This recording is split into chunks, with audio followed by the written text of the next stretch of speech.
fearlessly talking about the biggest stories that matter to you the most. Breaking news, John Calipari is finalizing a 5-year deal to become the Arkansas Razorbacks' next head coach, covering college sports like no one else. The biggest guests in sports. We now welcome in Hall of Famer Jim Calhoun. Such a pride I had, I came to connect. The legend, Tim Tebow, joins us. We'll run it back. I like it. The legend, Herschel Walker.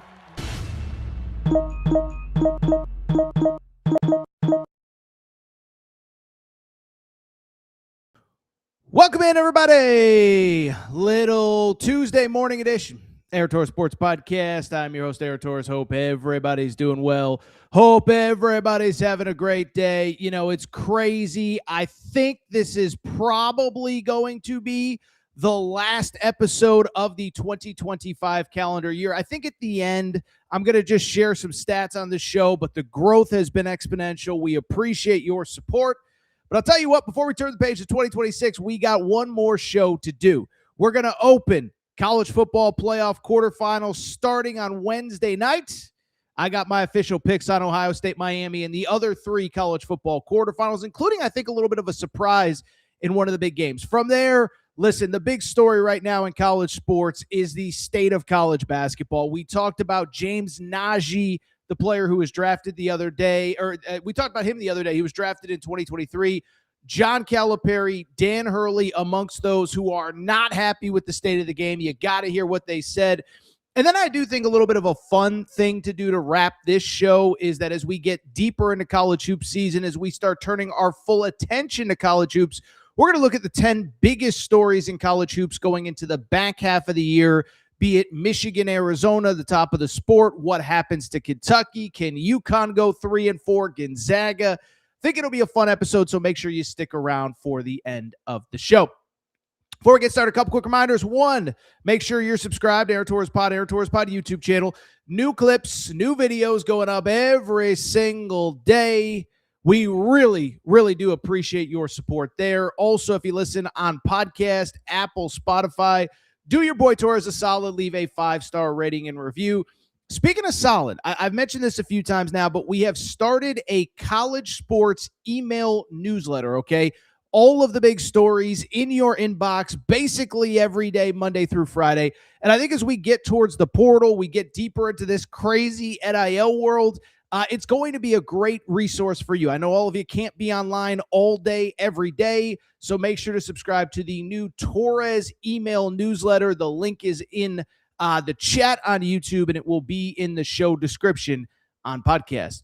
Also, before we get started, but I'd be remiss if I didn't thank our friends, our hotel and casino partners, if I didn't thank Circa Sportsbook and Circa Casino. Okay, so I've told you a million times, but Circa Casino in Vegas, best place anywhere in Vegas to watch the big game. So NFL Sunday, college football, whatever.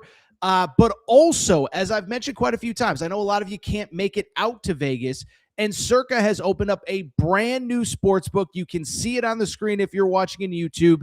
Mint Kentucky Downs, Franklin, Kentucky. Now, if you've been to the Vegas one, this one looks an awful lot like what you see in Vegas, but this is the brand new sports book, Mint Kentucky Downs, Franklin, Kentucky, at the Mint. You can see it there.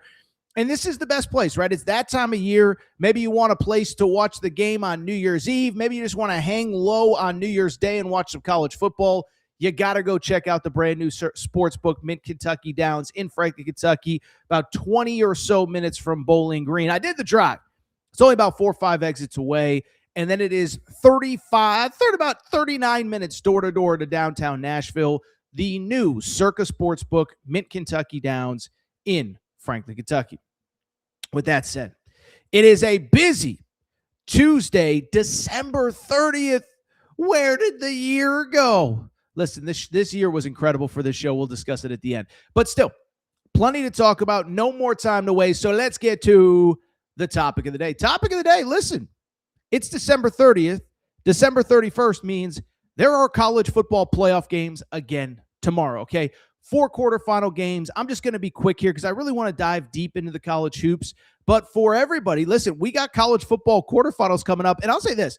I do think the games are going to be awesome. I know the opening round, it's always weird. You have the group of 5 team. Do they belong? Do they not belong? We got 4 awesome matchups: Miami, Ohio State, Alabama, Indiana, Oregon, Texas Tech, and of course the nightcap, Georgia, Ole Miss. Let's go ahead and dive into all of them. And as we do, sorry, I was looking for my mouse here so I can get my notes ready. But let's go ahead and dive into the 4 college football quarterfinals on Rockin' New Year's Eve, starting on Rockin' New Year's Eve. Forget Ryan Seacrest on New Year's Eve. You got Ryan Day on New Year's Eve. That is right. Ohio State, Miami. For the old school college football heads, a rematch of the 2002 national championship game. No, it was not pass interference. Yes, Miami fans are still talking about it. So let's go ahead and dive in. According to Circa Sports, Ohio State a 9-point favorite, over under 42.5. Okay, so as far as this game is concerned, listen, let me say this. I think 2 things can be true. I think Ohio State is awesome. I think they're a really good team. I think they're good enough to win the national championship. By the way, the chat is quiet. I see people starting to come on in, share your thoughts on the college football playoff, state of college hoops. We'll get to that in a minute. As far as Ohio State is concerned, let me say this. I think 2 things can be true. I think they're elite. I think they're good enough to win a national championship. I think it's also sort of fair to say that they really haven't been all that tested this season. And in games where they have faced teams the quality of Miami, they have struggled, right? Because whatever you think of Miami, listen, Mario Cristobal, game day stuff, clock management, whatever, you cannot deny the talent. Go back to the big games on Miami's schedule. Listen, for all the criticism of leaving Notre Dame out of the college football playoff, part of the reason is Miami largely dominated them in week 1. Jeremiah Love, a Heisman finalist, could not run the ball. Texas A&M, we saw what they did to Texas A&M. And so I guess with this Ohio State team, the offense has elite pieces, Jeremiah Smith, Carnell Tate, et cetera, et cetera. But at the same time, is it an elite offense? I don't know. Because against Texas, best defense they faced probably up until a few weeks ago. 14 points in an ugly win. Against Indiana, 10 total points. And so all of the pieces look good on paper. I'm just not sure that they're going to be able to move the ball. So to me, I think this is close. I think it's low scoring. Let me also say this too, by the way. Let me also say this.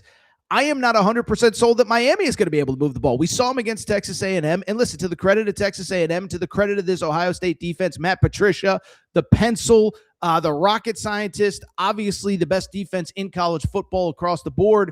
And listen, Miami essentially did not move the ball against Texas A&M. Now, I will say, I'll defend them on this. Carson Beck was not good against Texas A&M. But Miami is currently on a 5-game win streak, and on that win streak, Carson Beck, how about this? I don't think people realize 12 touchdowns, 1 interception. So whatever you think of Carson Beck, he's not throwing the ball to the other team. As far as the game is concerned, let me just say this. My official pick is Miami plus the points, so Miami plus 9. I think this game is close. I don't see the scenario where this is an absolute blowout, but I do wonder if Miami is going to be able to score enough points to win. My prediction is Rocket New Year's Eve with Ryan Day. Final score, Ohio State 20, Miami 17.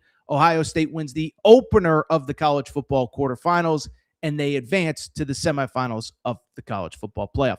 Let's get to New Year's Day morning, okay? So wake up, roll over, rub your eyes. It's 2026. Get some Tylenol because I know you're going to have a headache. Can I ask you a question? I am weirdly more intrigued by Oregon, Texas Tech than any other game in these quarterfinals because I think there's a few things. I think Oregon, frankly, is good enough to win the national championship. I think Texas Tech is really good. I think they are good enough to make a real run here. And I think obviously with Texas Tech, like, it's fair to question how good has their day-to-day competition been. I'm not saying they're not a good team. But what I am saying is, Oregon played Indiana. Oregon played, we're talking about real teams here. Texas Tech basically played, Utah, good win, great win, actually, swept BYU. And so as I look at this game, first of all, I think Texas Tech actually opened as a slight favorite. Now they are a slight underdog. Oregon, a 2-point favorite. This game is in Miami, over-under set at 52.5. By the way, I should mention, I actually think tickets are still available. Matt, we don't have to do the whole read now, but I'll just say this. SeatGeek.com, promo code Torres gets you $20 off if you're in Southern Florida looking for some tickets to this game. So let's go ahead and dive in. And listen, with Texas Tech, I think to me, how you feel about this game is if you respect the Big 12 or not, right? Because there are two ways to look at it. Texas Tech is awesome. Texas Tech beat a good 12-win BYU team twice. And oh, by the way, they destroyed a 10-2 Utah team that everybody agrees was well coached because everybody universally loves the Kyle Whittingham hire at Michigan. And so I just bring it up because to me, it feels like Texas Tech, it's just whether you respect the Big 12, whether you respect BYU, Utah, or not. But the one thing I will say, statistically, Texas Tech was a monster. Top 5 defense in college football, number 1 run defense. How about this? They played 12 games so far 13 games with the Big 12 championship game. They have not given up 1,000 yards rushing the entire season. This is Texas Tech, under 1,000 yards rushing allowed. And I will note this about Texas Tech as well. You can't say they didn't play anybody. Utah had the number 2 rushed offense in all of college football. Texas Tech held them to about a third of what they were normally doing. And so I just bring it up because this defense is legit. I think it's fair to question how good the offense is. And I think what's interesting is you look at the offense. In games, Barron Morton, the starting quarterback, played. They basically put up 40 across the board. And I bring it up because they were pretty good against the best defenses they played. BYU was probably the best defense they played, put up 29 points in the regular season, 34 in the Big 12 championship game. And then UCF was actually a top 40 defense. And Texas, I keep calling them BYU. Texas Tech put up like 40-plus points on them as well. So they've moved the ball on real defenses. They haven't seen anything like this with Oregon. The one thing I will say about Oregon, though, the great defenses that they've seen, they really didn't move the ball very well. What was it? 16 points at Iowa. They basically could not run the ball at all against Indiana earlier in the year. And so I'm actually going to call for the upset in this game. Give me Texas Tech to win this game. And I'll say this. I think either team that wins this game, they'll be matched up with the Indiana-Alabama winner. I think they can both win that game and end up in the championship game. And if Oregon wins this game, it wouldn't surprise me. Of all my picks, I'm least confident of this. But I'll go ahead and take Texas Tech plus the 2. I'll say final score 20-14. I do wonder if Oregon is going to be able to move the ball against that elite defense. They struggled against Indiana. I like Dante Moore. He's been good, but not great. I still think he's more tools than finished product. I think he should come back to college for another year, but it's not my life. I'm not the one that's looking at maybe a $50 million guaranteed contract. But go ahead, give me Texas Tech to cover, Texas Tech to win outright, 20-14.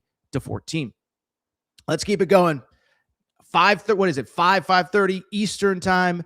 I used to live in Pasadena. It was my favorite day of the year to be in Pasadena. January 1st, I'd wake up. Fun fact, I lived like 2 blocks from the Rose Parade. If I wasn't too hungover, I could walk down and watch the Rose Parade every January 1st. And I've covered my fair share of Rose Bowls. I will not be there this year. I'll be actually hosting Fox Sports Radio in the evening time, the national recap show, 10 to 2 a.m. Eastern, if you want to tune in.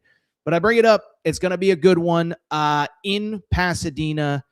Indiana, a 6.5-point favorite over Alabama, over under 47.5. What's interesting about this game, Alabama actually opened as about an 8.5-point underdog. It's down to 6.5, which means the money's coming in on Alabama. And I think how you feel about this game is just, let me put it this way.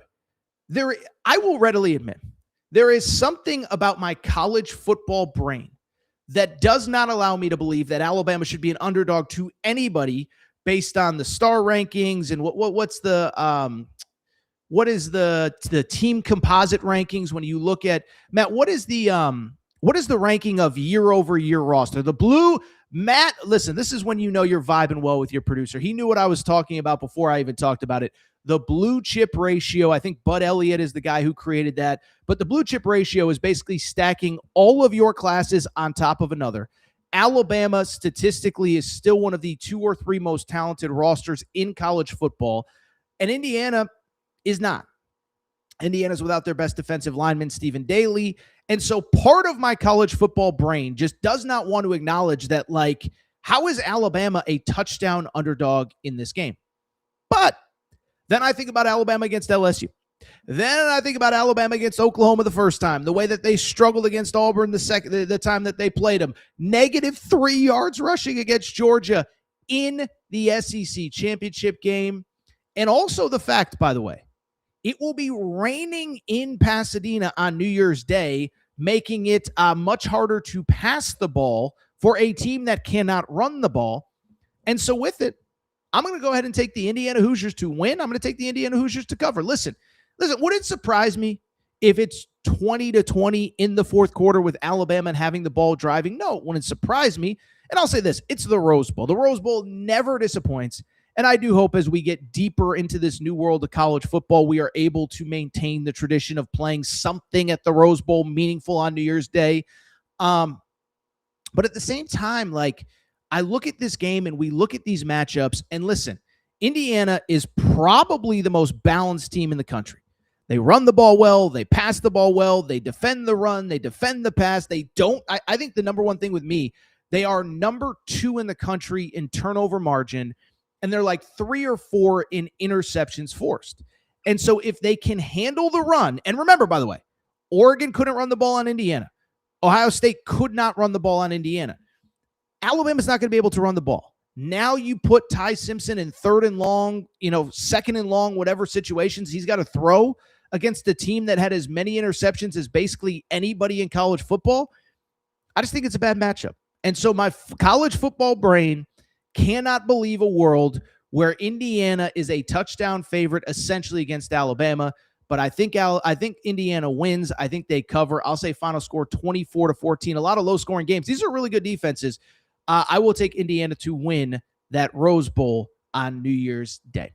Last college football quarterfinal. Let's just get to it. Georgia versus Ole Miss.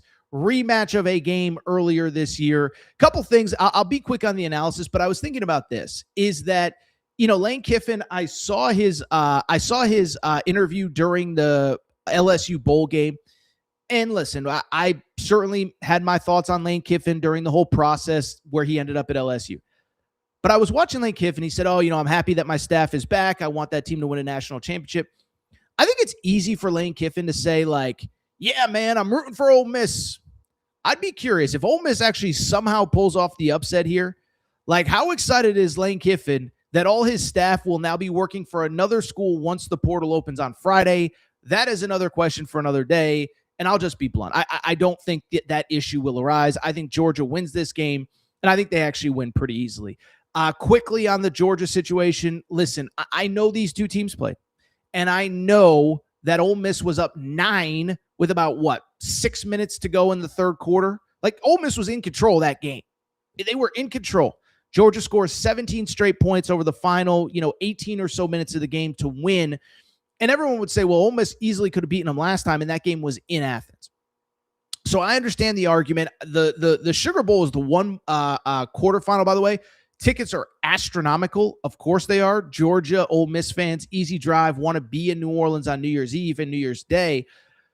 It's just really hard for me to see Ole Miss doing this, though, because the thing is, even in the game in Athens, it's easy to forget this. In the game in Athens, yes, Ole Miss was up by 9, about 4 or 5 minutes to go in the third quarter. Georgia still had over 500 yards of total offense, over 100 more yards of total offense than Ole Miss. And on top of everything else, they ran the ball down Ole Miss's throat. And I think that's the thing about Ole Miss that stands out. All year long, the run defense was never really good. I don't think people realize this. Tulane was actually able to move the ball on Ole Miss during that college football playoff game. They just couldn't take advantage in the red zone. So I could go on and on, but I think this game gets ugly, respectably ugly. I don't think it's 47-3 or anything like that.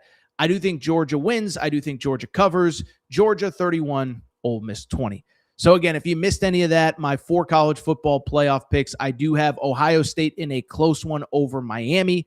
I have Texas Tech in a little bit of a surprise upset over Oregon. Texas Tech is a 2-point underdog in the Circa Sportsbook. I have Indiana winning and covering as a 6.5-point favorite against Alabama in the Rose Bowl. And then finally, in the Sugar Bowl, I have Georgia 31, Ole Miss 20, a Georgia win and a Georgia cover. All right, that's what we're going to do. We're going to take a quick break. We're going to come back. When we do, don't know, I haven't looked at the chat yet, so we'll see if we have any good questions. Then we got to get to some fascinating sound from Monday night. College basketball is off the wheels, off its axis with all these players getting eligible, who's not. You got to hear what John Calipari said. You got to see what Dan Hurley said. Everybody is pissed off. Frankly, it's Scott Drew. We'll discuss all that next. Quick break. Be right back. All right, we're going to get back to the show in a minute. But before we do, I have so many people that reach out and say, Torres, you give me hours and hours and hours of free content every day, every month, every year. What can I do to help support the show? Well, you want to support the show and look good in the process. Make sure to check out and support the Aaron Torres Media merch store at aarontorresonline.com/merchandise. Some of you wondering, what can I get in that merch store, Torres? Well, Kentucky fans, we got our Mark Pope Hope and Pope t-shirts. That is right. Mark Pope, monster first year. Year 2 is going to be even better. Get your Hope and Pope t-shirt at aarontorresonline.com/merchandise. Arkansas fans, the Big Pig Invasion is coming. It is here. John Calipari has things rocking. Get your Big Pig Invasion tees. Again, aarontorresonline.com/merchandise. St. John's fans, we have our Big Rick Energy t-shirts. And if you're just a college basketball fan in general, guess what? Your March is for Day Drinking shirt. That is the shirt that you need year-round, but especially for the next NCAA tournament. You can order yours now. By the way, football fans, we got you covered too. Nebraska fans, new era, new rules, the t-shirt that you need before the start of this coming season. And oh, by the way, if you're a Colorado fan, if you're just a Coach Prime fan, we have our Dion shirts and hats, more of them than we know what to do with. So to check out the full line of Aaron Torres Media merch and also support the show, good news is we're going to have even more for the fall. Check out the Aaron Torres Media merch store at aarontorresonline.com/merchandise. And for more information, you can always reach out at Aaron Torres Podcast Questions at gmail.com. All right, everybody. I am back. Good to be back. So we're going to get to some college hoops in a second. Couple notes from the chat. Kevin says, Miami beats OSU. Listen, I said it on Fox Sports. I don't think it's crazy. Now, the counter to that is Mark says that Ohio State is going to blow out Miami. Sorry, Miami may not even score. All I'll say is, one, to Kevin's point, Kevin! Sorry, I can't stop thinking about it. Still in Christmas spirit. With Kevin's point, not on Home Alone, but on Miami, Miami's defense is so good. And again, look at what Notre Dame was able to do. Look at what Texas A&M was able to do. I don't think people realize how good that front seven is. And I also will say, like, everyone wants to crap on Carson Beck. He was not good against Texas Tech or Texas A&M, excuse me. But the counter to that is, let me also say this, is that, like, I also just don't think that Ohio State was great against the great defenses that they played. So we will see what happens. I am as intrigued in that about that game as any. By the way, Kevin adds, I have Tech in my brackets to win it all. I wouldn't be unhappy, though, if the Ducks won, had Bama beating IU by a small margin. Texas Tech is the most fascinating team because, you know, I'll say this too. One thing that is going to annoy me, if Texas Tech wins the college football playoff, you can't only talk about them with NIL. Texas Tech is doing something that is no different than what Texas is doing, than what Ohio State is, like Miami. And I have no problem with it. But I'm going to be really annoyed if the only narrative on Texas, oh, it's just about the money. All right, whatever. Really quick. Speaking of money, maybe you're a Texas Tech fan going to the Orange Bowl. You spent all your money on NIL. You need to save a few bucks. Well, guess what? What you got to do, go to SeatGeek. SeatGeek is America's #1 ticketing app. Over 28 million downloads. I always feel like Dr. Evil when I say it. 28 million downloads. And what I love about SeatGeek is two things. Well, three things. One, they're the official ticketing partner of the Aaron Torres Pod. Two, they take care of listeners of the Aaron Torres Pod, which we're going to get to in a minute. But three, here's the other thing. Every ticket on that app is rated 1 through 10. It's got a green dot or a red dot. Green dot means you go ahead and purchase that bad boy. Red dot means you probably want to go ahead and stay away. Bring it up very simply to say what I also love about SeatGeek. They take care of listeners of the Aaron Torres Pod. All you got to do, just go to SeatGeek.com or the SeatGeek app. If you use promo code Torres, it gets you $20 off your first purchase on any ticket on the app. Okay, so if you want to, if you're a Texas Tech fan, Oregon fan, want to go to the Orange Bowl, if you're an Ohio State fan looking for a last-minute ticket in Dallas, if you're a college basketball fan, maybe your team's good, you're getting ready for a game, concert, shows, if there is a ticket on SeatGeek, and you use promo code Torres, it gets you $20 off your first purchase. SeatGeek.com, promo code Torres, $20 off your first purchase. SeatGeek.com, promo code Torres, gets you $20 off your first purchase. All right, want to go ahead and switch gears, and going back to the comments for half a second, Kevin says, you talked earlier about the possibility of NBA players playing college basketball. Anyway, TJ Otzelberger gets to bring in Giannis. I know he's not happy in Milwaukee. Well, Kevin, we are not that far from that situation, so let's go ahead and switch gears because it's a bold new world of college basketball, okay? And so as we look at college basketball and we look at where things are, what Kevin said is not that wrong. Again, Kevin, that's how I feel right now thinking about NBA players playing college basketball. Listen, last episode we talked a lot about this, okay? We talked about the idea of basically think about all these schools, right? The big story last week was Baylor signing the player who literally has been drafted by the NBA. Nobody really knows exactly what that means. Can he leave Baylor in the middle of the season to go to the NBA? Do his draft rights stay with the team that drafted him? What if he plays 4 years at Baylor? There are so many questions that are unanswered. And then obviously over the weekend, we had the Trenton Flowers situation. We kind of talked about it at the beginning. I will say tough couple days for Joe Tipton. Multiple schools publicly saying we are not recruiting this guy. Joe Tipton, and I love Joe. I've done panels with him and stuff like that. But his boss, Shannon Terry, saying we're going to be better with our editorial oversight, whatever. But the bottom line is what has become abundantly clear, there are essentially no rules in college basketball. Now, I want to get to some sound from Monday night in half a second. But what I'll tell you is this. It's not just you. I've had so many people like, Torres, so what are the actual rules? So what I did was when I saw the Trenton Flowers story, because we do our show at 11 a.m. Eastern, right? So after the show, I touched base with two schools, really like high-level schools, like two teams that can legitimately win the national championship. I said, look, what are you hearing about the actual rules? And so what I was basically told was this, is that they are only clearing players who are within 5 years of high school graduation. So in other words, Kevin's hypothetical of Iowa State signing Giannis probably out the window because he's outside of the 5-year window of playing high school basketball. But then two, the second rule that everybody believed was unbreakable was once you go through the NBA draft process, once you declare, once you have workouts, once you stay in the draft, and certainly once your name is called, it means that you are no longer eligible to play college basketball. And so that's what we were told. I had both schools that I reached out to say we thought those were the rules. And I think we all acknowledge there kind of are no rules, okay? But it does feel like the James Najee Baylor situation was the line in the sand where coaches are saying enough is enough, where coaches are saying we understand that no one's really in charge, but at some point we have to police ourselves. And we've heard multiple coaches talk about it. We talked about Tom Izzo on Sunday, but thought it was interesting after the game on Monday. So Monday is when a lot of college basketball teams kind of started up the second half of their schedules. We're going to talk some college hoops here on the back end. But a lot of schools started up kind of the back half of their schedules. League play will start across college basketball on Saturday. Arkansas played James Madison on Monday night.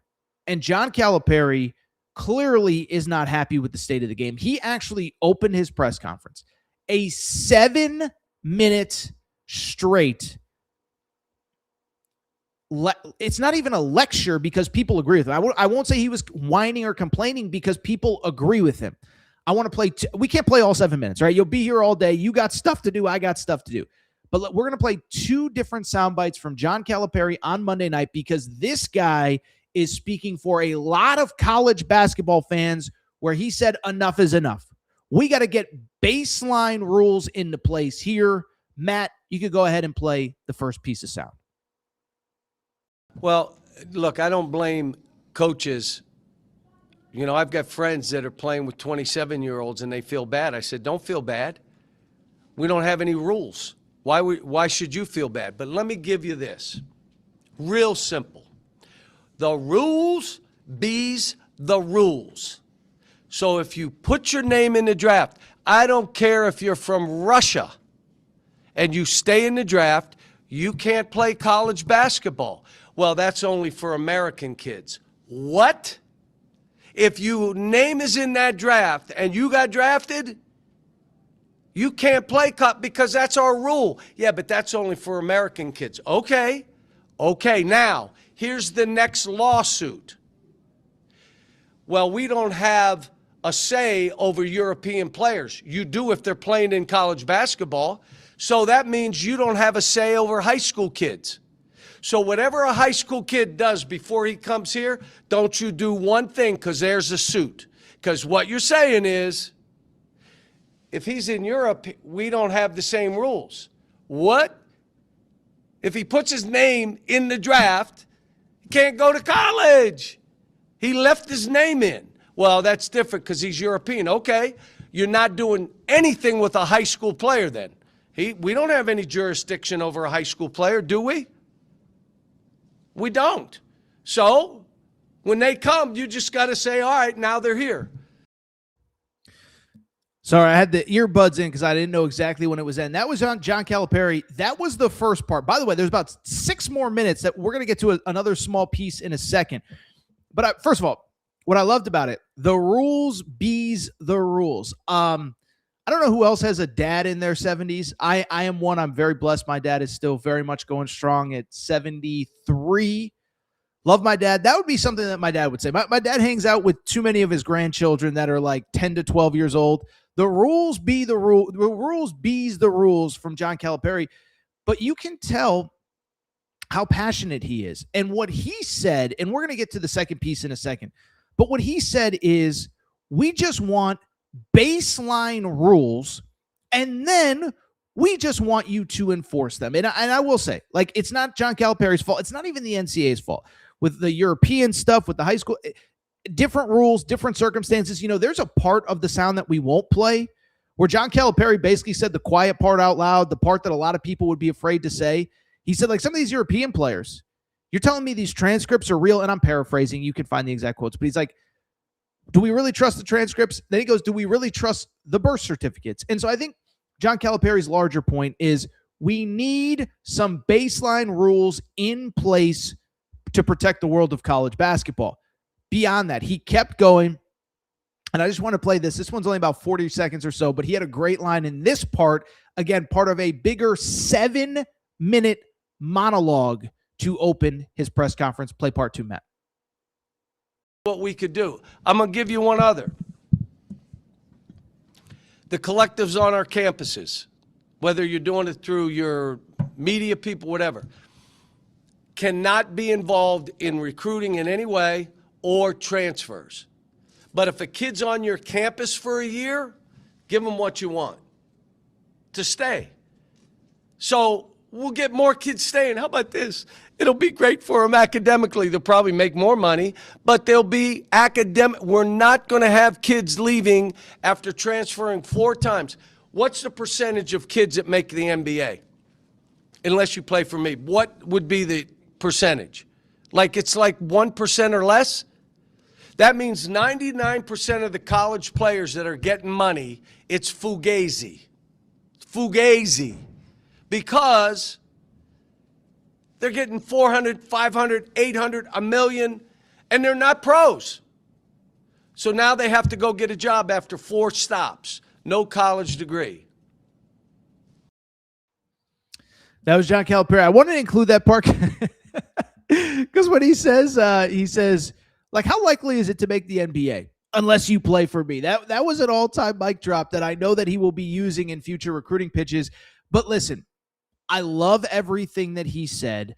And, you know, listen, let me even backtrack. Is John Calipari, to me, you know what this reminds me of? It does remind me of Nick Saban towards the end with college football, and Nick Saban's still with college football. And I think there was always this notion. And here, let me actually, you know, I'm going to go on a John Calipari yelling and screaming rant, because the one thing I will say, the number of people who feel the need to speak about college sports that have no idea what they're talking about, we got to stop with that, okay? And I bring it up because whenever Nick Saban would speak about college football, where it's going, remember Nick Saban's famous line, he was always, is this what we want college football to be? And every time he said it, everybody, oh, Nick Saban, he's just mad that he can't accumulate all the talent. No. I truly believe that Nick Saban wanted what was best for college football towards the end. Because listen, I'm not trying to get all meta here and all sad here on the last show of 2025, but like Nick Saban, we understand, he's in his mid 70s now. He's on forget the back nine. He's on the final few holes of life. And I think Nick Saban wants to leave college football in a better place than he found it, and he can't do it right now. And so I only bring it up because I think John Calipari's about the same. I think I said John Calipari's in his 70s, he's like 68, but whatever. We know John Calipari's got, 2-3 years left? I mean, he's been doing this since the 90s, since the 80s. And basically what he is saying is all we want is basic rules, basic guidelines, and common sense, which we can abide by. If a player that's American enters the NBA draft, he cannot come back to college. But it should be the same for the Europeans as well. By the way, the transfer rules, we talked about this on Sunday's show. My whole thing with I was saying this 5 years ago. I was saying if you just let players transfer, you're going to have players that play 4 or 5 schools and don't get a degree. Because I had coaches telling me this. Anyone with any sources could have told you this was going to happen. And guess what ends up happening? Exactly what John Calipari said. You go through college for 4 or 5 years. You don't get a degree. By the way, this wasn't part of the monologue, but he said this at other points. You're going to get out of school, and I'm not trying to begrudge anybody making 30, 40, 50,000 a year. It's a great life, and I'm not criticizing or making fun or judging. But you're used to making 800,000 playing college basketball, and you're not even good. And now all of a sudden, you're going to have to go make $60,000 a year doing something else, even if you're playing basketball overseas with no cars, no this, no that, no whatever. And we need some sort of middle ground. And part of it is we need to not forget about the educational components of what we're doing. By the way, Matt Painter on Monday night, Purdue played a game. He said similar things. Tom Izzo has said it. I should mention, Dan Hurley gave a great quote to Matt Norlander. Now, there's no audio. Matt, you can pop up Matt Norlander talking to Dan Hurley. So I guess he texted Dan Hurley, and Dan Hurley sent this via voice memo. Here is Dan Hurley on the state of college basketball. I would just say with the players, obviously with all the G League guys, I just had no idea that was even an option. I thought it was actually a joke when I saw it.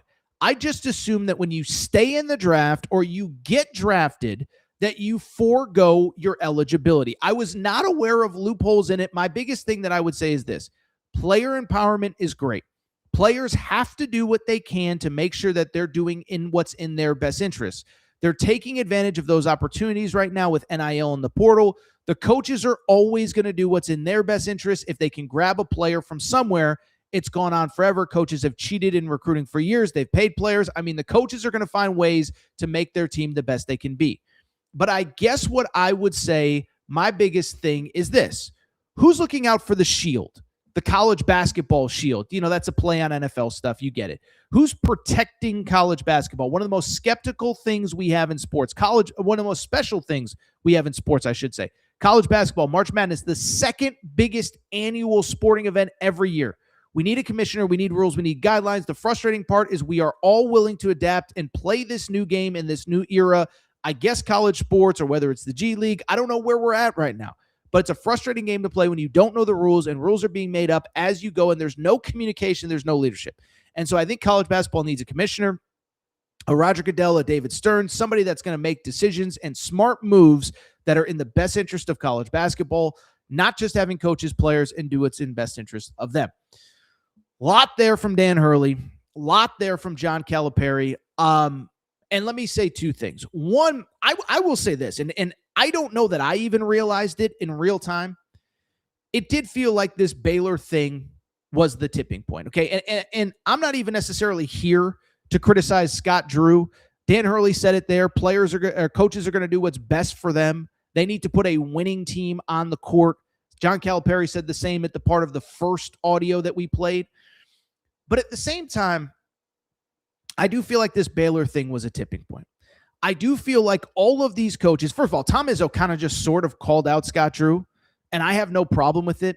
But I think the larger thing, there are two things that I take away from this. One is that these coaches are finally drawing the line in the sand and saying, look, we're all trying to compete. We're all trying to put the best rosters that we can on the court. And we all understand that there's no real rules, okay?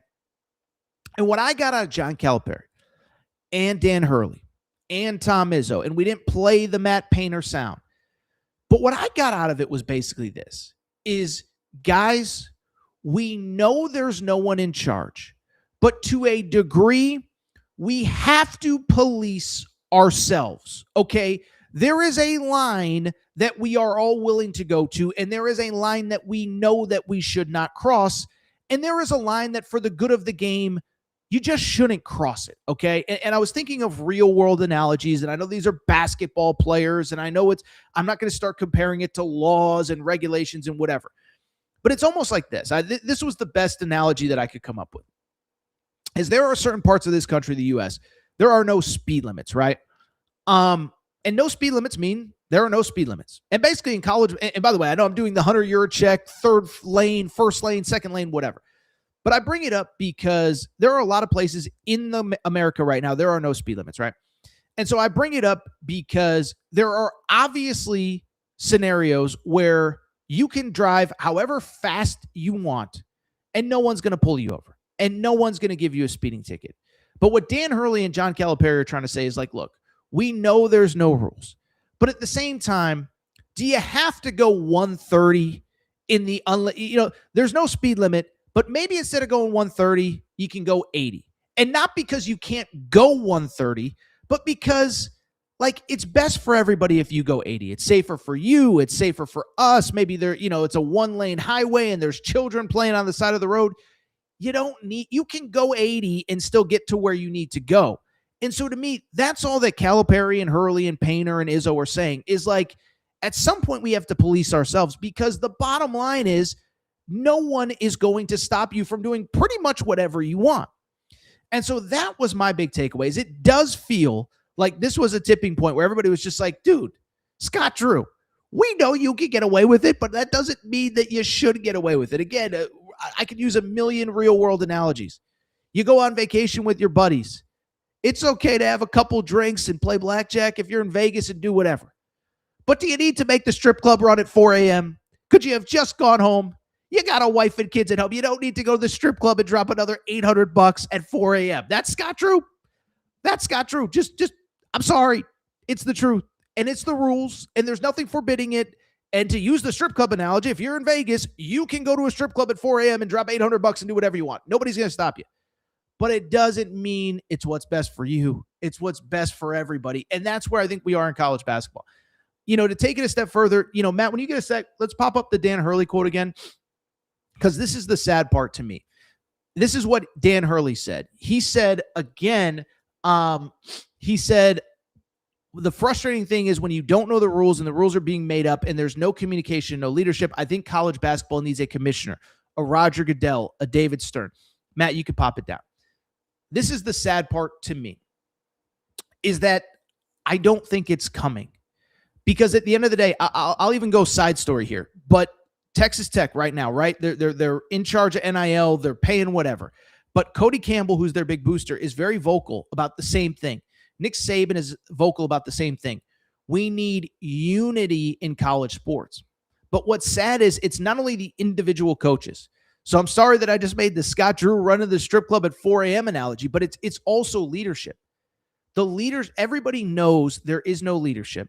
And I don't even blame the NCAA. They've tried to put rules in place, and guess who is the one who shoots down every single one of them?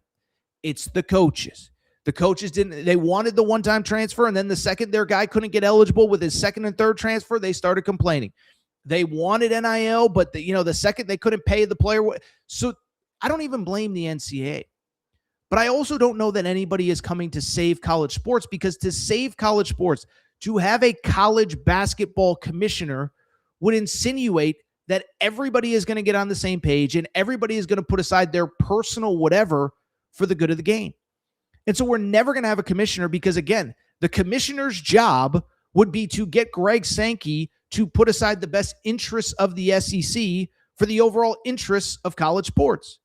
And it's the same with this Tony Petitti clown who runs the Big Ten. And it's the same with Brett Yormark. Brett Yormark is the Big 12 commissioner. He's going to do what's best for the Big 12. And so I'm worried just like everybody else. I do think very publicly, first of all, people are still talking about Congress. Congress does not seem to want to act. Now, I know of all things, I saw Tommy Tuberville talking about, our president wants to get involved. I don't know if that's realistic or not. I do think we are starting to get closer to collective bargaining than we've ever been, though. It's the only way to solve things.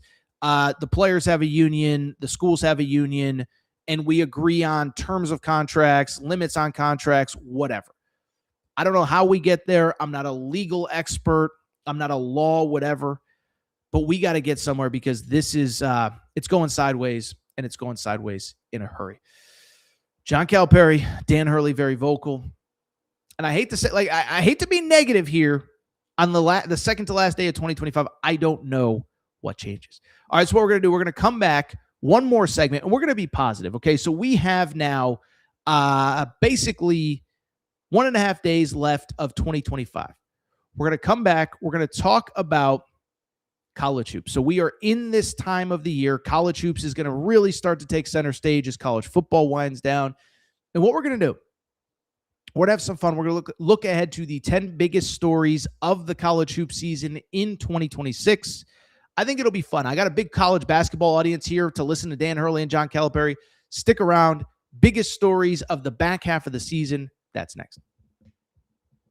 All right, we're going to get back to the show in a minute. But before we do, you know what we got to do. We got to thank our friends. We got to thank our partners. We got to go ahead and thank Caulipuffs and Caulipuffs.com. Yeah, you see the logo on the back of the screen right here. Okay, so I've told you all about Caulipuffs, but family-owned company, not far from where I live. Joey, a huge sports fan. And one day he was sitting on the couch and he said, you know what? I need a snack that is both healthy but delicious, something my kids are going to love, something my family's going to love, something I'm going to love. And so he came up with Caulipuffs. This is the new age health food snack. You don't need to go to the grocery aisle and buy all that crap, the Doritos, the Fritos. No, my friends, you need Caulipuffs. Baked, not fried, avocado oil, no grease, healthy ingredients. But here's the best part. They taste freaking delicious. Actually, there's another best part. In addition to tasting delicious, in addition to being healthy, they are also taking care of listeners of the Aaron Torres pod. Okay, so check this out.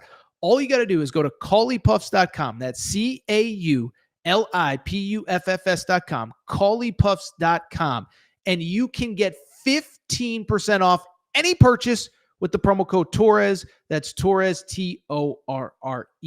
It's that simple. 15% off any purchase, one bag to try them out, 100 bags to cater a party. Doesn't really matter. Promo code Torres. Caulipuffs.com gets you 15% off.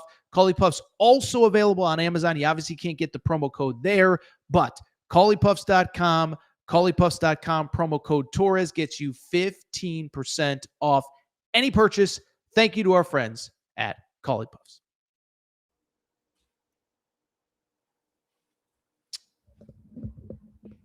All right, everybody. I'm back. Good to be back. Good to be back. Final segment of the show. So good to be back. Couple questions and comments before we get to just the biggest stories of college hoops back half of the year.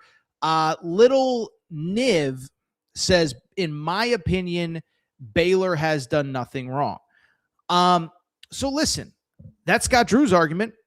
We have no rules, so why am I breaking them? I don't even blame Scott Drew. I'm just saying, again, at a certain point, you have to police yourself. And I'm sorry, it does feel like the line should be like, how about we just don't take players who were drafted? I don't know. There are tens of thousands of college eligible players who did not go through the draft process. But Little Niv, you have a point. If there is no rule right now, or I thought there was, but there isn't apparently a rule that says that you cannot take dudes who have been drafted. So I think the logical next step, by the way, that we talked about is the NCAA going to clear somebody who's played in NBA games. I think that's the last big hurdle. We talked about Trenton Flowers. Listen, I know Norlander reported that 5-6 schools are not actively recruiting him. I checked in with a few. Just because 5-6 schools are not actively recruiting him, there are some that are recruiting him. And so we'll see what ends up happening from there. A couple other quotes or comments. Kevin cracks me up. Kevin, I don't know where you've been my whole life with this chat, but He says, dang it, I was hoping to see Giannis stride into Hilton Coliseum in a Cyclones uniform. Kevin, Home Alone scream. Leanne, maybe? Jeanine? I'm sorry, I can't. My eyes are getting bad. John Calipari wins an Natty, then let him run college basketball, the college basketball commissioner. I love it. College sports could be in big trouble if things don't settle down. Let's see here. Baylor isn't the only school that's abusing this so-called problem. They're not. And so it's hard. Like I said, I'm not mad at Scott Drew. I think Tom Izzo is mad at Scott Drew. I think Matt Painter is kind of like, did you have to do that? Like I said, sorry for everyone driving around with children, but I'm going to make the strip club analogy. You're on vacation with your buddies. Nobody's stopping you from going to the strip club at 4 a.m. It's just, you had enough fun. You've been up since 8 a.m. Well, just go to bed. And that's kind of where we're at with Scott Drew. So we will see what happened with that. And then Bobby, I think Bobby's an Arkansas fan. He said Kentucky football is about to take Kentucky basketball's money. Will Stein is going to kill it at Kentucky with rev share. All right. I'll take your word for it, Bobby. Appreciate everybody. All right. So this is what we're going to do. Let's go ahead and wrap. Barring something very surprising, this will be our last show of 2025. Okay. And so, Matt, even before I get into this segment, let me just take half a second because I know some of you are going to fall off. You might not listen till the end. Just want to truly, from the bottom of my heart, thank you guys and girls and everybody who has listened in 2025. Okay, so I'll be quick. We're not going to get sentimental. I did see for the Arkansas fans in here, I saw my buddy John Neighbors did something very similar. The numbers on this show are astronomical. Okay, like, somebody like me, you grow up, hope to have a mic in front, hope to talk a little sports here and there.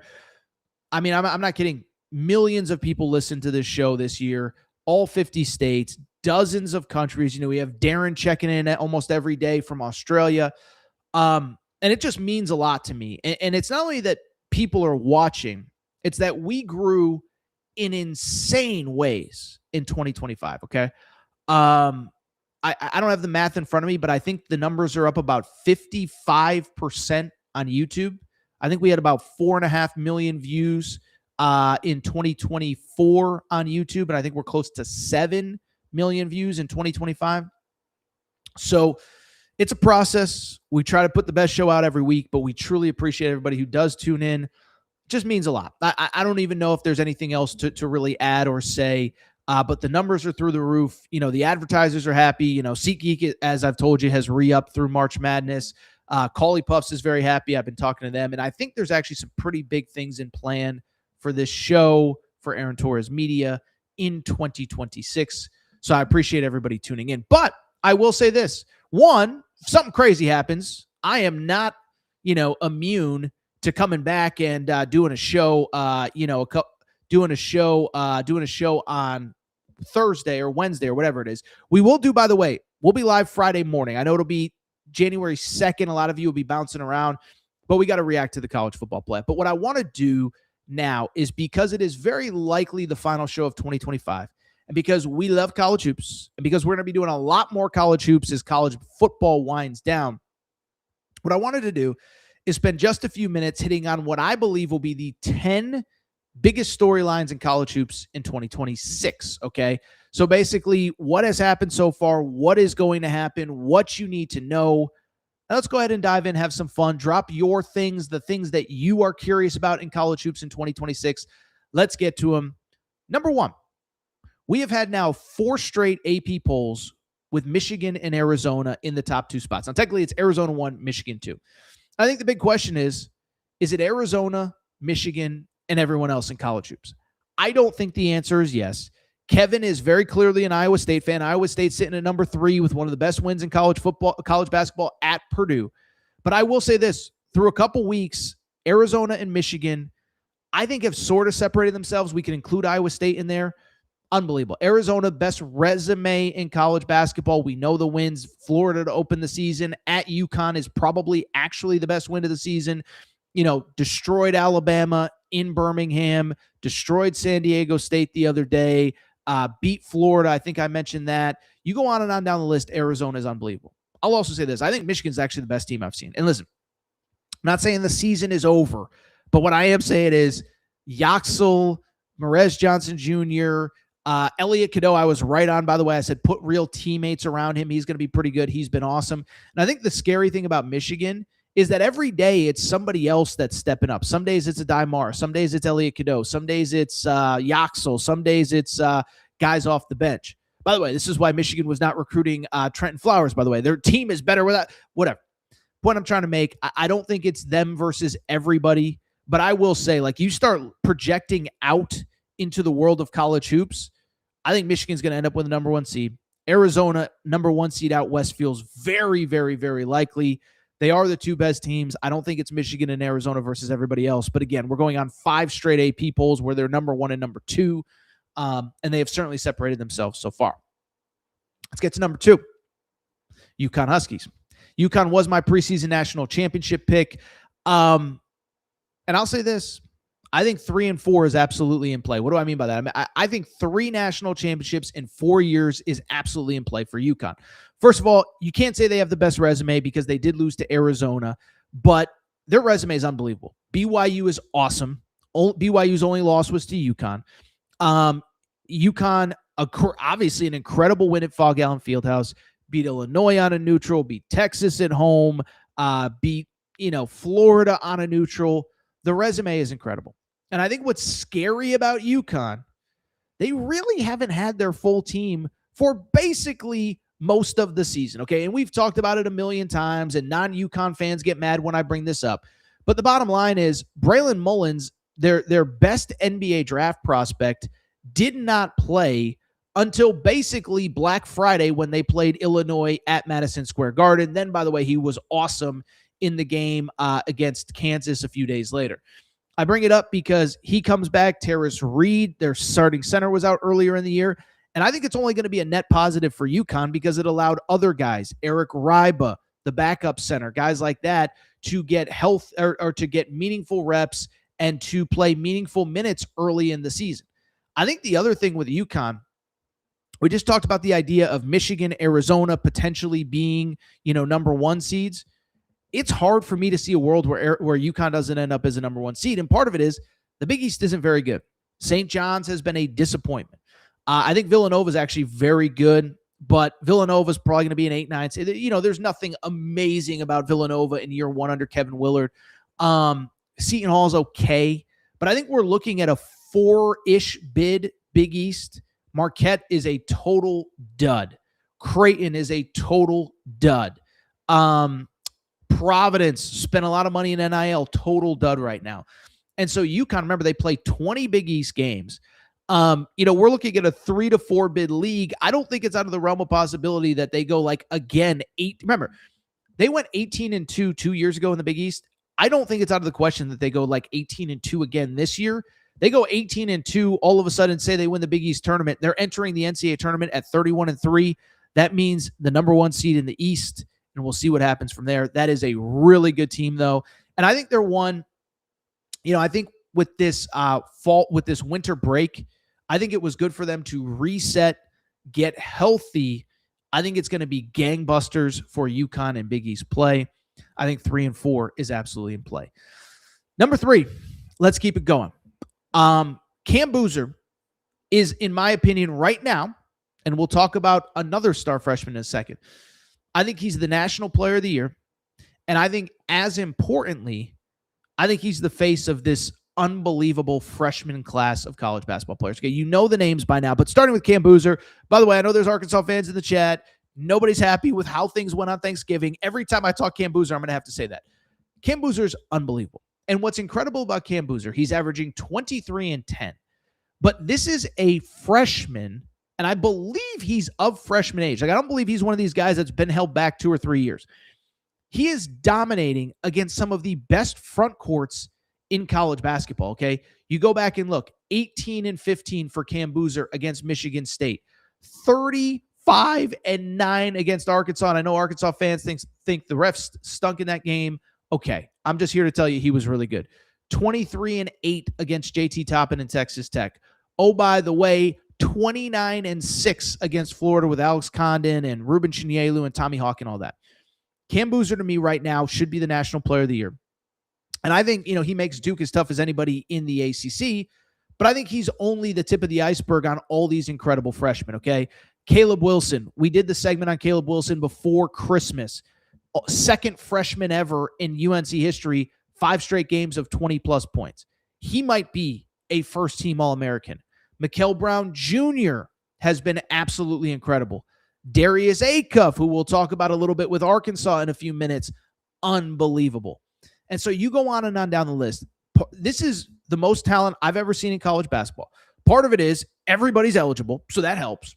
Part of it is the European influx, but part of it is this is the best freshman class we've ever seen. So go ahead and enjoy it. Go ahead and appreciate it. I don't know if we'll ever, I don't think it's hyperbole. I don't know if we'll ever see a freshman class like this again. The last time I remember a freshman class being this good, 2008.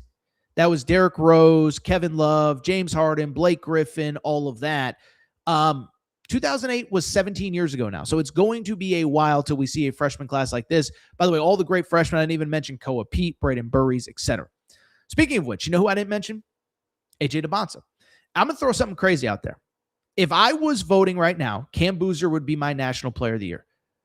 I don't think it's hyperbole to say that by the end of the season, AJ DeBonsa might be 1-1A with Cam Boozer for National Player of the Year. Okay, so BYU, they had the big game early against UConn. They had the Jimmy V Classic game against Clemson, and then it's been pretty quiet.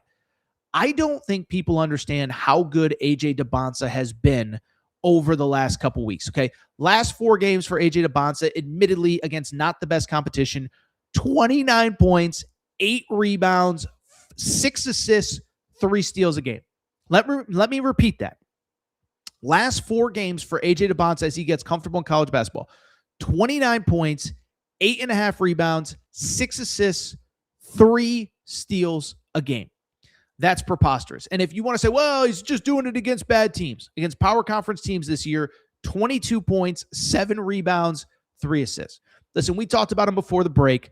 First of all, by the way, became the youngest player in college basketball history with a 30-point triple-double. And I think he's been better than expected. I knew he was going to be good. 29, 7, 6, and 3 in the last 4 games. He's only going to get better. And he's another one that as he gets more comfortable with the speed of college basketball, with the physicality of college basketball, it's only going to get better. And I'll tell you this, I don't know if we'll have time for a mid-season Final Four projection. BYU is going to be there, man, because the thing about them, they got the size they need. They got the athleticism they need. They got the scoring they need. And I keep going back to this with AJ. When you need points, AJ can get to the rim anytime he wants, and he is a 78% free throw shooter. He has already attempted this year 105 free throws in whatever it is, 13 games. That's 9-10 free throws a game. Really good. I think by the end of the year, if he's not already a first-team All-American, and it feels like the pieces around him are starting to figure it out, Richie Saunders has to be the quietest 19-point-per-game scorer in all of college basketball. Rob Wright, I think, has really bought into the role of the point guard, 16 points, 6.5, or about 5.5 assists per game. BYU's the real deal, man. You see a bunch of pieces on paper. You hope they actually look like what you think they are once the season starts. BYU has done it because Arizona's so good, because Iowa State's so good. I think people are sleeping on just how good that team is. So AJ DeBonsa is number 4. Let's get to number 5, the third marquee freshman. What the heck's going on with Darren Peterson? And another one, we did a segment on this before the holiday as well. I'm just going to share my thoughts. I think 2 things can be true on Darren Peterson. I don't believe that Darren Peterson is faking an injury. Let me put that out there. I don't believe it. By the way, if you remember right before the holiday, Bill Self did the press conference where he basically said, Darren's parents, Darren's family have final say. I have no say on when he actually plays. And so it caused controversy. I don't think Darren Peterson is faking it.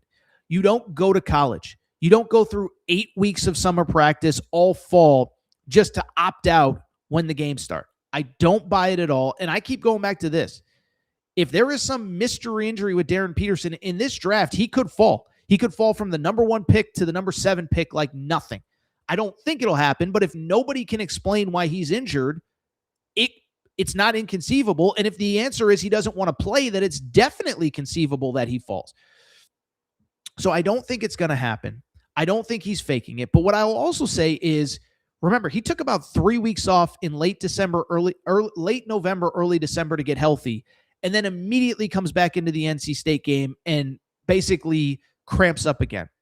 And so if he can't stay healthy after 3 weeks out, I do wonder if he's going to be healthy and if we're going to see the potential. I hope we do, because I still think Darren Peterson on the court with the guys around him, Bryson Tiller, Melvin Council, who's been awesome, I think that's a top 10 team. But I also think it's only a top 10 team if you have Darren Peterson healthy, and through 2 months, we have no proof that he can actually stay healthy. So Darren Peterson, I hope I'm wrong. I hope he gets healthy. I hope he dominates Big 12 play, and he makes me look really stupid. I do think it's fair to ask, though, at this point, if we ever see the best version of Darren Peterson. One thing that we have seen the best version of at points this year, the Arkansas Razorbacks. And so let me ask you this, continuing with the freshman trend, between Darius Acuff and all of the talent around him, I do wonder if this is John Calipari's last best shot at a deep, deep, deep tournament run. Now, I don't think Cal's going anywhere, but I do think teams like this don't come around very often. You caught the right breaks of the right guys deciding to come back. Carter Knox, DJ Wagner, we know all that. Trevin Brazile has become an All-American caliber player. And Darius Acuff is an All-American caliber player that essentially keeps getting better year over year. And so it's funny, right? Because I remember the preseason, I said I thought this was John Calipari's best team since the 2014-2015 Kentucky team that started the season 37-0. People say, oh my God, they had so many draft picks. You don't know what you're talking about. I'm just telling you. Darius Acuff statistically is playing as well as any freshman guard Cal has ever had. I'm not saying he's better than Derrick Rose. I'm not saying he's better than John Wall. But statistically, he's pretty much right there. Malik Thomas is going to be a first-round pick. I think Billy Richmond is quietly playing himself into, if he wanted to stay in the draft as a second-rounder, he would get drafted. Trevin Brazile, as I said, is a fringe first-rounder. This is a really, really, really good team. And I just, it's not that Cal's always going to have a talented roster. I just don't know that you're ever going to have this much talent and the right pieces in the right spots, a third-year point guard and DJ Wagner that's kind of willing to play a role on this team. Darius Acuff, probably Cal's best guard, period, since probably De'Aaron Fox. That was a decade ago now. So Cal's always going to have a good team. I don't know if he's going to have anything like this. We'll see if Arkansas can make that deep tournament run. They've been to, 4 Sweet 16s in the last 5 NCAA tournaments, 2 Elite Eights during that time frame. Can they get to that elusive Final Four in Indianapolis? And who knows what happens from there. Staying with the SEC, number 7, probably not a surprise, Mark Pope and the Kentucky Wildcats. And listen, I'll say it. Listen, we've spilled a lot of proverbial internet ink on Kentucky, right? And what do I mean by that is, you say spilled ink is like when there used to be newspapers, you'd write columns on So we spent a lot of time talking Kentucky. And if you're listening to this, you know my stance. I've been critical of Mark Pope. I think when you have a $22 million roster, I think more than anything, his players did quit like 2 or 3. They quit against Gonzaga. They quit against Michigan State. They were down by 20+ against Louisville. But what I kept saying was, you cannot judge this team until they get back their full pieces. It was clear that at some point Jaden Quaintance was going to come back. He is back, looked awesome against St. John's. And Jalen Lowe looked really good against St. John's as well. Now, the big question is, Jalen Lowe, is this just going to be a game-to-game, week-to-week, possession-to-possession thing with the shoulder? I think it's fair to ask, right? Is that we are in a situation where he comes in on literally the first defensive possession against St. John's. The shoulder gets hurt. He comes back in, but then he didn't play against Bellarmine because Mark Pope was just basically like, it's Bellarmine. I need this guy healthy for SEC play.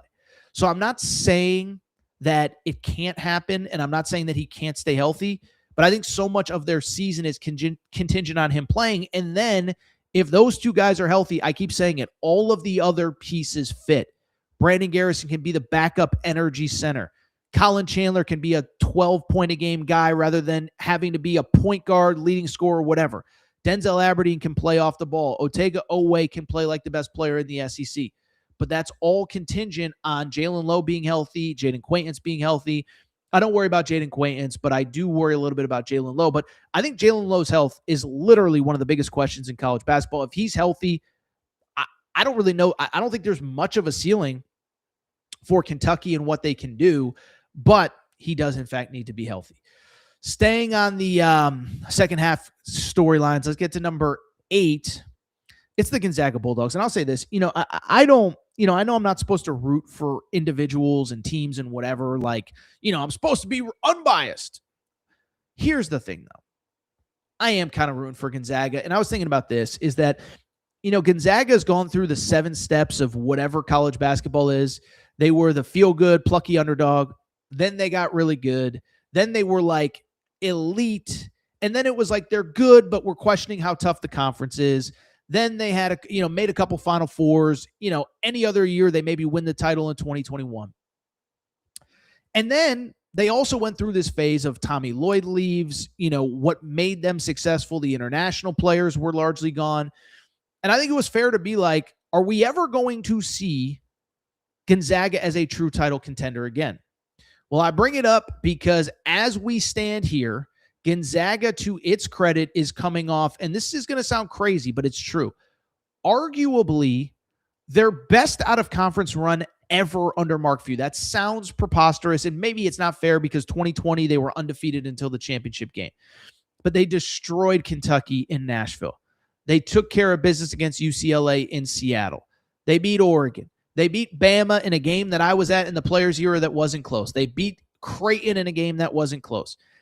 And I think this is, the same way we said with John Calipari.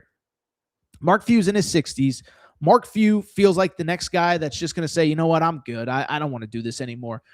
I don't know how many more shots he's going to get at this. And I don't think they're the best team. I think they're really good.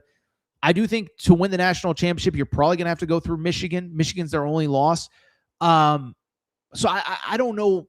I don't know if like I think this might be Mark Few's last best shot.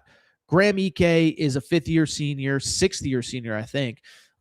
He's got some other guys that might not be around for very long. And as long as he's there, they're going to be good. I don't know that they're going to be like this, though. And so I am rooting for Mark Few. I'm not saying I'm rooting for him to win a national championship, but to be in position late. Because he's, I'll tell you this, I had given up on them. I said, their era's over. They haven't been the same since Tommy Lloyd. They don't have as much talent. He's proven me wrong. He's got a national championship contender. Wouldn't hate for them to be in the mix late. Speaking of which, I think for another guy, this is maybe his last best shot. Not his last best shot. That's not the right way to say it. And I'm going to get killed in the comment section.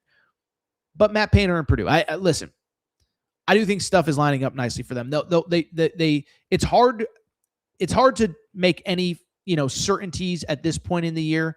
Obviously, Michigan is playing really well in the Big Ten, but Purdue is sitting at 11-1. The only loss to Iowa State. They beat Alabama. They destroyed Auburn the other day. They've already got 2 Big Ten wins under their belt. And we know what's at stake for Purdue.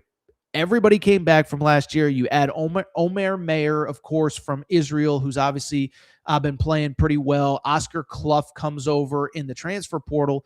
And everything was built for this year. And everything's not only built for this year. Everything's built for this year where the Final Four is in Indianapolis. So, while I sort of worry for my own safety in the Final Four in Indianapolis if Purdue fans are there, this is an incredible shot. They broke through a few years ago, lost to UConn in the title game, but Braden Smith, 4th-year guy, TKR, unbelievable. And, they're built for a deep run. And so I'm just curious to see if they can actually do it. Purdue at number 9. And then finally, my last story to monitor in college hoops in 2026. What is the next story with this eligibility stuff? So we spent, half an hour talking about John Calipari, Dan Hurley, Tom Izzo, Matt Painter, talking about what is college basketball right now. But the one thing, John Calipari said it, Dan Hurley said it, if there's no rules, guys are going to push the boundaries. Now, it'll be interesting, right? Because obviously the second semester is going to start here soon. Like, you can't just add players in perpetuity. Like, I don't think most schools are going to try to add players in February, but we still got a few more weeks before the semester starts. And I don't think we're done with this stuff. And so is there a line in the sand? Is that line in the sand a Trenton Flowers who played in the NBA this year, but probably doesn't have a future there? Or is there no line? And so I'm just curious to see what happens. I don't have a good answer as to what is actually going to happen, but it doesn't feel like we're done. And, again, the London Johnson Louisville thing a few weeks ago felt like, okay, is this the line in the sand? Then Baylor passed it. And now the question is, does anybody else? Sorry, my nose is running here. It's cold and flu season. All right, really quickly. So those are my 10 storylines, by the way.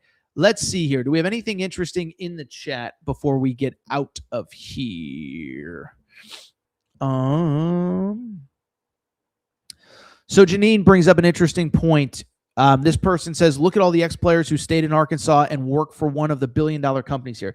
So this was one of Calipari's points that I thought was really good, and I've made this point.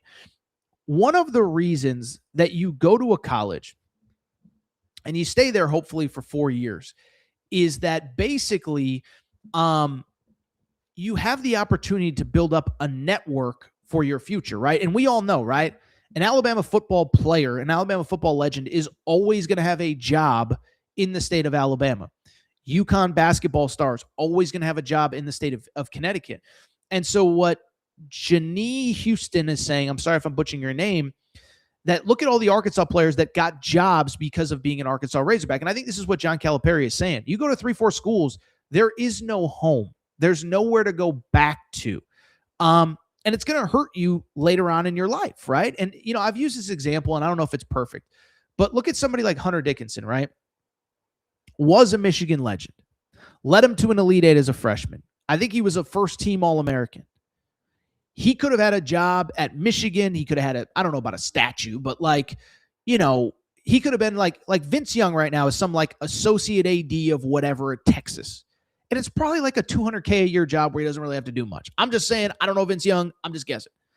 That could have been Hunter Dickinson at Michigan. But he decides to transfer. He goes to Kansas. The Kansas years are forgettable. Kansas fans don't care about him at all. Michigan fans hate on him because of the way he left. And so we're going to see a lot of those in college sports going forward. And so I don't have the answer, but I think these are the unintended consequences that we've spent the last 2 episodes talking about that nobody really wants to discuss. Really quickly, let's see here. Kevin says, would love to see the return of Seton Hall and St. John's. Yeah, I'm old school. Worked with a guy that went to the Hall. Well, I'll tell you what. St. John's is going to figure it out. Pitino's too good, man. But what I will say, what Kevin says is true, is that we can get a little too nostalgic on college sports. I think there is something to it, right? I mean, St. John's at the Garden last year was awesome. It just was. I'm sorry. Seton Hall, much the same in Jersey. I think it would be a good story. And I'm rooting for Shaheen Holloway because basically I think that guy is doing more with less in the Big East than most. By the way, Not Your Average 10K brings up a great point. I did all the freshmen. I forgot to mention Kingston Flemings and Chris Sinak Jr. By the way, Houston, I think is as good as anybody as far as having a chance to get a number 1 seed. They destroyed Arkansas before the break. I'm not going to freak out because Arkansas had a bad game, but let's see here. But yeah. So what else we have? The NCAA is just another psyop like Hollywood, the music industry, the politicians. They don't want to defend their right to contract. I mean, listen. So thankfully, knock on wood, I've never been sued. Okay. If you knew that anything you were going to do was going to get you sued, you just wouldn't do it. Okay. And I go back to, I'll just call out a name. And this name is not very popular in NCAA headquarters in Indianapolis. I can promise you that.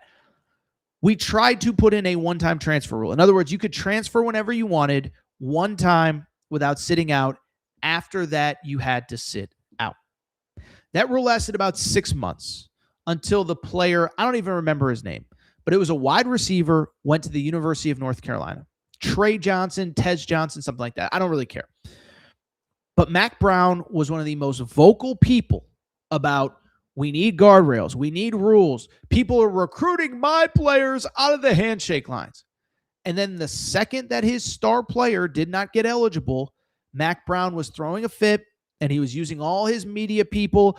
Oh my God, feel bad for Mac Brown. This isn't fair. And it's like, no, it's fair. This is the rule you wanted, but now the rule is hurting you. And so you're complaining about it.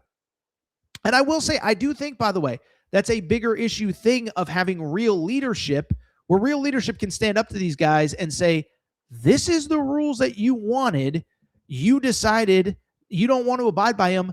Tough for you. Really quickly, let me see here. There was one I wanted to get to. We talked about Chris Sinak.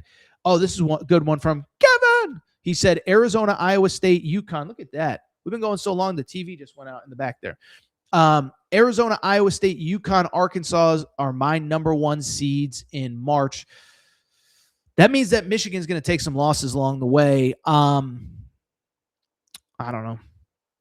I mean, Michigan, Arizona, Iowa State, UConn, Duke. It's going to be a lot of good teams in position to get the number 1 seeds. There was one I wanted to do. Oh, somebody asked. There was one thing. Okay.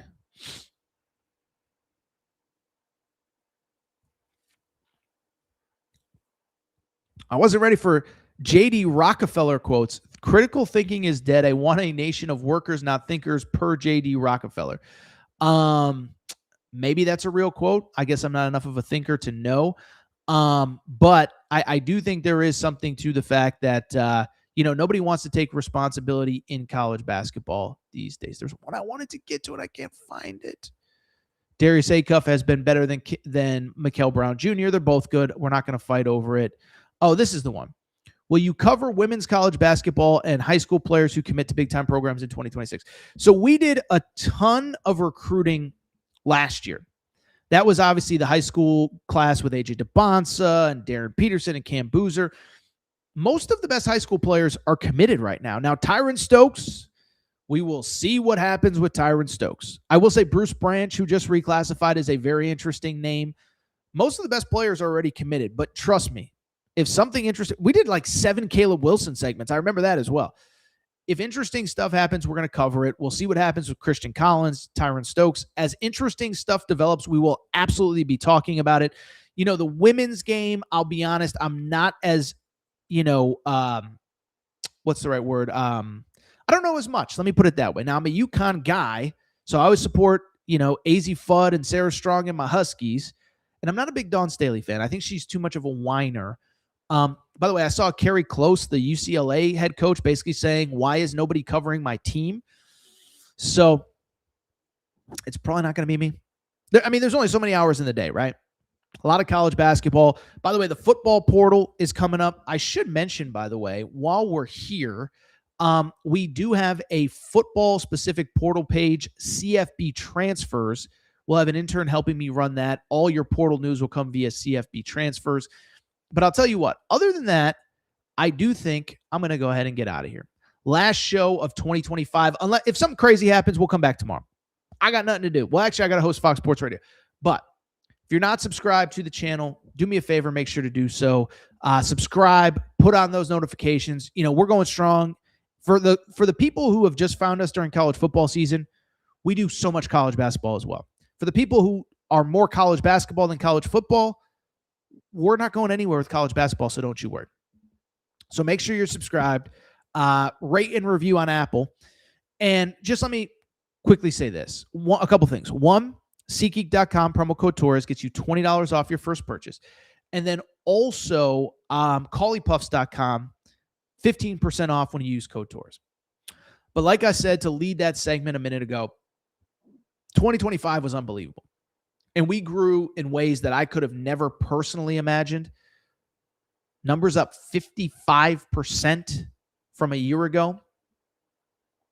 Let's see if we can get up 55% in 2026. If this is the last episode, just a very quick thank you to everybody who's taken the time, who's listened to the show, who watches the show, who comments. If you like the videos, that actually does help with the algorithm. But just thank you from the bottom of my heart. I keep saying it, but I'm just a dude with a mic. Now, I think I'm pretty good at what I do. We have good guests. We have good sources. We have good topics. But, I couldn't do this as a living if it wasn't for everybody who tuned in. So thank you to everybody who listens. Appreciate their support. And unless something crazy happens on Tuesday night or Wednesday morning, we'll see you in 2026. We will do a full show Friday morning reacting to all 4 college football semifinals. So we appreciate, or quarterfinals, I should say. So we appreciate your support. Shout out to Torrent Craig. Shout out to Rachel, who hates my voice. Shout out to JJ Reddick, you F-head. Unblock me, bro. I will be back Friday morning, unless something crazy happens on Thursday or Wednesday. New edition of the Aaron Torres pod.